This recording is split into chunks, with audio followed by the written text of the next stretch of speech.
Chapter 1: The Forgotten Prodigy.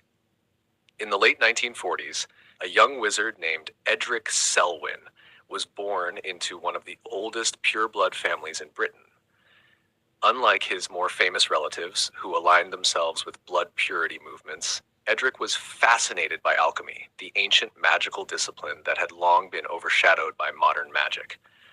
While his peers at Hogwarts were obsessed with dueling and dark arts, Edric spent his time in the dungeons of Hogwarts, poring over texts written by Nicholas Flamel and Paracelsus. During his time at Hogwarts, Edric was sorted into Ravenclaw, and quickly gained a reputation as one of the most brilliant minds of his generation. He excelled in potions, transfiguration, and ancient runes, but was notably terrible at defense against the dark arts. Some of his classmates, including a young, ambitious Tom Riddle, mocked him for being bookish and physically weak. In his 7th year, Edric discovered an ancient manuscript in the restricted section that spoke of an elixir of true sight, an alchemical formula lost to time. Unlike the elixir of life, which granted immortality, this potion was said to grant its drinker the ability to see the future with perfect clarity. Edric became obsessed with the formula, but before he could complete his research, the wizarding world changed forever. Chapter 2: The Rise of the Dark Lord. By the early 1970s, Lord Voldemort had begun his rise to power. Many of Edric's former classmates, including members of his own family, joined the Death Eaters. He was pressured to follow suit, but Edric refused, believing that knowledge, not blood purity, was the key to magical supremacy. Edric's refusal to join Voldemort's ranks made him a target. In 1975, his younger brother, Castor Selwyn, a devoted Death Eater, turned on him. One night, Castor led a group of Death Eaters to Edric's hidden alchemy lab in Yorkshire. They destroyed his research, burned his books, and forced him to flee. Devastated but not broken, Edric went underground. He sought refuge with an old friend, Damocles Belby, the future inventor of the Wolfsbane potion. Together, they spent years working on alchemical innovations, including advancements in potion making that would later be used in healing magic. As the war escalated, Edric made a choice. He would finish his work on the elixir of true sight and use it to predict the Dark Lord's downfall. Chapter 3: The Unfinished Vision. In 1980, after years of secrecy, Edric succeeded in brewing a near-complete version of the elixir of true sight. As he prepared to drink it, he was ambushed, this time by Augustus Rookwood, a Death Eater and unspeakable working within the Ministry. And Rookwood had learned of Edric's work through a spy and was determined to claim the potion for Voldemort. In the ensuing battle, Edric destroyed his lab to prevent Rookwood from taking his research. But just before the explosion, Edric managed to drink a single drop of the elixir. The vision he saw was fragmented, but one thing was clear. A child born as the 7th month dies would bring Voldemort to ruin. Before he could act on this knowledge, Rookwood struck him down with a curse, leaving Edric mortally wounded. Believing him dead, Rookwood fled the scene, leaving Edric to die among the ruins of his life's work. Chapter 4: The Hidden Legacy.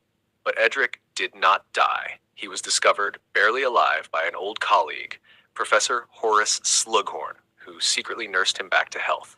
However, the damage to his body was irreversible, and his mind was fractured from the incomplete vision.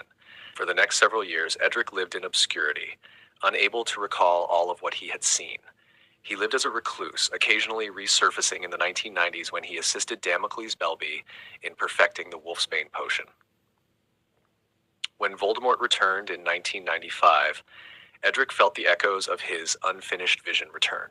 He knew that somewhere out there, the child from his vision, the chosen one, had already set the wheels of destiny in motion. But it was no longer his story to tell. In 1997, just before the Battle of Hogwarts, Edric disappeared entirely. Some say he fled to the Far East to seek lost alchemical knowledge. Others believe he found a way to finish his elixir and, upon drinking it, saw a future too terrible to bear. His name never made it into the history books, but his work laid the foundation for some of the most important magical discoveries of the century. And somewhere, hidden in the ruins of his old lab, the remnants of the elixir of true sight still wait to be rediscovered. Epilogue. The Legacy of the Unseen Years. After the war, Deep within the archives of the Ministry of Magic, Hermione Granger sat in her office, surrounded by stacks of parchment. As Minister for Magic, she had spent countless hours sorting through old records, piecing together forgotten histories. Yet nothing had intrigued her quite like the letter she now held in her hands. It was dated 1980, written in a hurried, unsteady hand, and addressed to Albus Dumbledore. But it had never been delivered. She carefully unrolled the parchment. The chosen one will triumph, but fate is never so simple. The path ahead is woven with sacrifice. There is more yet to be seen, more yet to be known. Should this knowledge remain buried, history will repeat itself. Edric Selwyn. Hermione frowned, the name unfamiliar, yet oddly significant. She turned to Harry, who sat across from her, watching with quiet curiosity. "Have you ever heard of him?" she asked. Harry took the letter, scanning the name. He shook his head. "Number. But maybe we should have." A silence settled between them, thick with unspoken possibilities. A wizard who had foreseen the war, who had tried to warn Dumbledore, who had almost changed the course of history, yet had been erased from it. Somewhere, perhaps in the ruins of an old lab or in the pages of an undiscovered manuscript, the elixir of true sight might still exist, a legacy waiting to be uncovered. Hermione sighed and placed the letter in her desk. Some mysteries, she supposed, were never meant to be solved.